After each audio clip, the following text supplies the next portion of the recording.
Welcome back to AM Northwest. Our next guest is an expert at knowing how to upcycle food so it doesn't go to waste. And she's here to share her delicious ideas for Thanksgiving leftovers. We welcome back the author of No Scrap Left Behind, Tara Lynn Pilgrim. Great to see you again. Yeah, thanks again. And we have to mention it's now an audiobook as well. Yeah, and No I got Scrap to Left narrate Behind. it. That's so, great. Yeah, it was a fun experience. Oh, awesome. You are such an inspiration when it comes to food waste because we really do waste too much food in this country. Yes, so they've estimated that the amount of turkey that's going to get wasted this year could make 8 million turkeys. Oh my. Like if you combine it all together. Wow. Yeah, it's just so much. And I feel like, so it's a celebration of gratitude, right? Right. And a great Sure. way to show my gratitude is to finish my leftovers. Right. To not waste them. Yeah, exactly. Absolutely. So you have some ideas. Let's start over here. Tell me what you have to begin with. You have ice cream, I see. Yeah, so my family has trouble finishing pie, especially fruit pie. Yeah. Because it just doesn't taste the same as it does the first day. Sure. And you can freeze it, but I prefer to mix it into ice cream. Great idea. Yeah? That's a great idea. Do you want pumpkin or apple? I'll do the apple. All right, here you go. Oh, wow. What a great idea. I'm making an apple pie. I think this is so great. And it'll stay in the freezer, so if you're sick of pumpkin or apple pie, like you don't have to eat it right away. Right. Yeah. That tastes wonderful. Yeah? I mean, because you usually put ice cream on apple pie. Yeah. That's perfect. Oh, yeah. Oh my gosh, good one. Thanks. Good job. Okay, what do we have next? I see stuffing. Yeah, so these are pinwheels. What you do is you get pizza crust and spread it out and spread cranberry sauce on top. Okay. Which is optional if you don't love cranberry. Yeah. And then stuffing, roll it up, and you put it in a bed of gravy and turkey and bake it 350 degrees, 30 to 40 minutes. Wow. Yeah. Yeah, let me get That's you a some. great idea. How did you come up with some of these ideas? Let's Trial and error? Everything came from a different place. Like this one, a friend of mine came up with. I came up with this one. Oh yeah, help yourself. And some of these Pinterest, Instagram. Oh, gotcha, gotcha. That's really good. Right? Yeah. Oh my gosh. That's terrific. I like that. So that's one way to use stuffing, but my favorite is to make stuffing waffles. Stuffing waffles. Yeah, so you mix up an egg because an egg will bind things together. Sure, that makes sense. Right, and it's about 1 egg for 1.5 cup stuffing.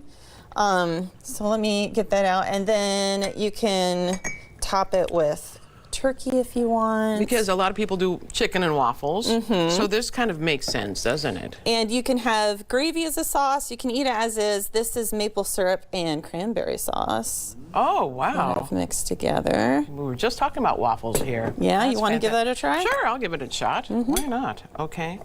That looks great. Okay, let me try this over here.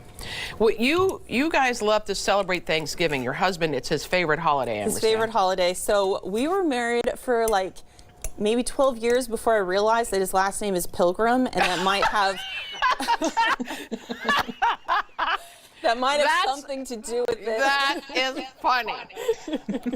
I introduced you, didn't even think about it. Yep. That's really good. Thanks. Oh, Yeah, and that's my kid's And I like favorite the too. maple and cranberry. Oh yeah, good. No, good job. Wow. All right. So now These are we're great gonna ideas. go Okay. to the soup. So we love to boil the turkey bones to make a broth. Okay. And that's just one of my favorite things to do. So we got that here. And for extra flavor, you can put vegetables in it, Oh, sure. right? And I use vegetable scraps.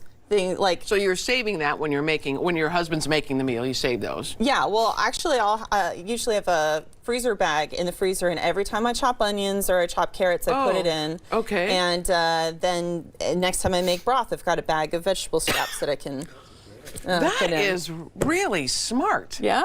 How often have I thrown things away? Well, when I first heard about turning bones into broth, I was like, Yeah. whoa. Like, Yeah. that's, That makes a lot of sense. a lot of other people, though, were like, doesn't everybody do that? Oh, that's funny. That's so funny. And I thought I was making broth from scratch by using the bouillon stuff, but there you go. Oh, this is so much better than bouillon. Oh, is it? I can't even use bouillon anymore. I have like bags of this in my freezer all the time. Or you could Do can you it. have a couple of freezers? I do. Yeah. Okay. Because that makes sense. That makes sense. Okay. All right. So you got the broth. You get the mashed potatoes and turn it into gnocchi. No way. How great is that? I don't know.